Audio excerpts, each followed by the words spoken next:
Bonjour à tous. Aujourd'hui, on va plonger dans une odyssée presque invisible. On parle des 7 tout premiers jours de notre existence, juste après la fécondation. C'est un voyage microscopique, silencieux, mais c'est une histoire incroyable de transformation et de survie. C'est en fait le point de départ de chaque vie humaine. Alors la grande question, c'est celle-là. Que se passe-t-il concrètement pendant ces 7 jours? C'est une semaine cruciale, on n'en a aucun souvenir évidemment, mais elle est fondamentale pour tout ce qui va suivre. Allez, on va décrypter ça ensemble. Bon, pour bien comprendre ce qui se joue, il faut imaginer que deux choses incroyables se passent en même temps. C'est comme deux histoires parallèles. D'un côté, il y a un véritable voyage, un périple. Et de l'autre, une transformation interne. Mais alors, radicale. Voilà, on a notre œuf fécondé, les scientifiques l'appellent le zygote, et c'est une sorte de prodige de l'efficacité, parce qu'il doit faire deux choses à la fois. Il doit se déplacer, voyager depuis la trompe de Fallope jusqu'à l'utérus, et en même temps, il doit se transformer. Il commence comme une seule cellule, et en quelques jours à peine, il va se diviser pour en devenir des dizaines. C'est vraiment deux missions critiques menées en même temps. Mais attention, ce voyage, il ne se fait pas n'importe comment, dans le vide. Pas du tout. Pendant que ce petit œuf se transforme et voyage, eh bien tout le corps maternel, lui aussi, se met en ordre de marche pour l'accueillir. C'est une coordination d'une précision d'horloger, c'est assez fou. Et cet environnement, c'est vraiment la clé de tout. En gros, les hormones œstrogènes et progestérone préparent le terrain. C'est un peu comme si elles déroulaient le tapis rouge. Dans la trompe de Fallope, on a des cils minuscules et des petites contractions qui vont gentiment pousser l'œuf dans la bonne direction. Et pendant ce temps-là, dans l'utérus, la paroi, qu'on appelle l'endomètre, s'épaissit. Elle se gorge de nutriments pour devenir une sorte de nid parfait, prête à accueillir le nouvel arrivant. Ok, maintenant entrons dans le vif du sujet. On va suivre ce développement au jour le jour. Et vous allez voir, les 4 premiers jours, c'est une véritable explosion cellulaire. Alors, jour 2. L'œuf est encore dans la trompe. Et la première division, la cellule unique devient 2, puis 4 cellules. On les appelle des blastomères. Jour 3. Le voyage continue, on passe à 8 cellules, ça va vite, hein. Et au 4e jour, juste avant d'arriver dans l'utérus, on a maintenant une petite sphère compacte d'environ 64 cellules. C'est le fameux stade de la morula. La morula, son nom vient du latin et ça veut dire mûre. Et c'est exactement à ça que ça ressemble, une toute petite mûre.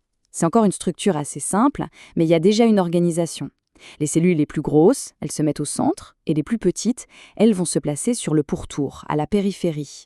Mais l'histoire ne s'arrête pas là, loin de là. Ce stade de morula n'est qu'une étape.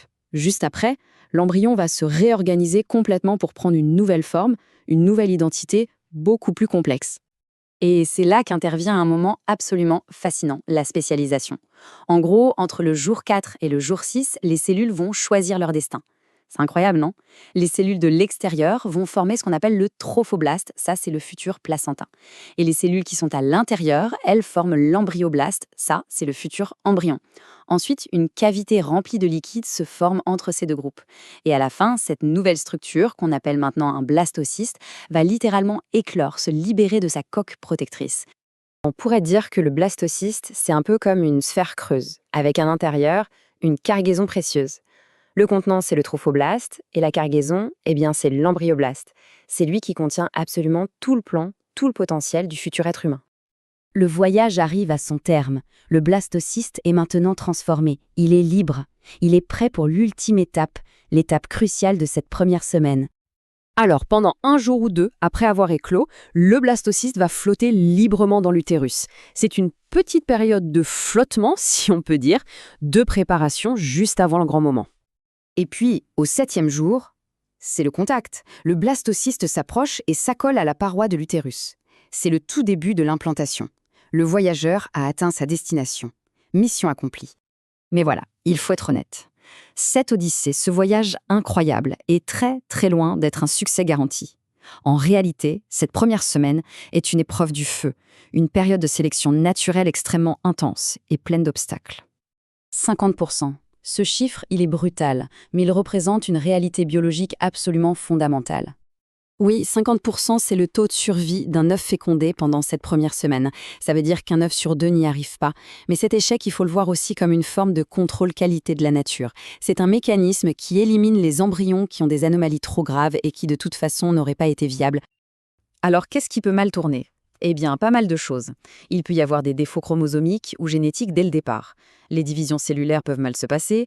Parfois, il y a des erreurs de trajectoire. L'œuf s'implante au mauvais endroit, comme dans la trompe. C'est la fameuse grossesse extra-utérine. Et puis, bien sûr, il y a les dangers qui viennent de l'extérieur, les radiations, certains virus, des médicaments. Alors, que nous dit toute cette histoire? Cette danse complexe, cette chorégraphie millimétrée qui dure 7 jours, c'est le tout début, si fragile, de chaque vie. Sa complexité, sa précision, mais aussi son immense vulnérabilité, tout ça nous rappelle à quel point le commencement de l'existence est à la fois incroyablement robuste et terriblement délicat. C'est une pensée assez profonde, non? Voilà, c'est tout pour aujourd'hui, merci de votre écoute.